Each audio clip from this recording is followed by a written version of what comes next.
Yo, what's up mga kaibigan? Nandito ko ngayon sa Caloocan. Nakita ko nga dito si Sir Go.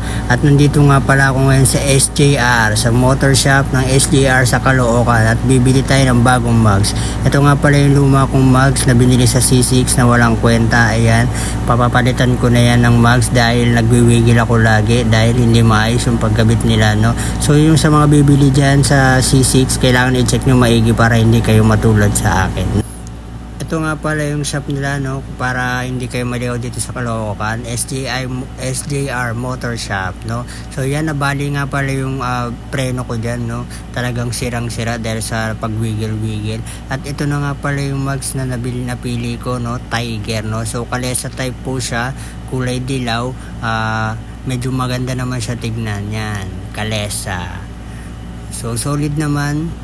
Ito nga pala yung brake hub ko, no. So ginrinder yan ng mekaniko dun sa C6, no. Talagang doon pa lang malalaman mo na hindi compatible kasi ginrinder nila. At yan, hindi rin nila inayos, walang spacer. Kaya nagpalit na ako agad ng mugs, no. So pinabaklas ko na, hindi ko na rin pinakita sa inyo kanina. At yan, nakabit na nga bagong front shock, no. So pinakabit ko na yan. Yan nga pala si Boss Yam, ang mekaniko natin dito sa Caloocan, isa sa pinakamagaling din sa SJR Motor Accessories, no. Ayan, pinakabit ko na nga sa kanya at medyo nahihirapan niya siya dahil medyo matagal din yan hindi na baklas. Bumili rin nga pala ako dito ng bagong axle, no, para hindi na sila maglalagay ng spacer.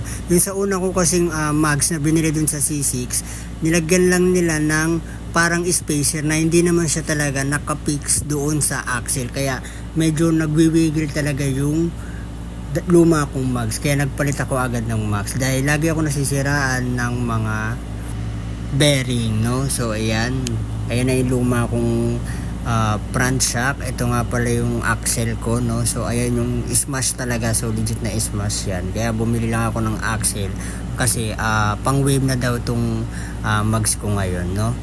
So ayan, so, nakabit na nga pala yung mga mugs natin, no. So babalik na yung ibang fairings, papakita ko sa iyo. Ayan yung mugs sa harap, syempre napakaganda.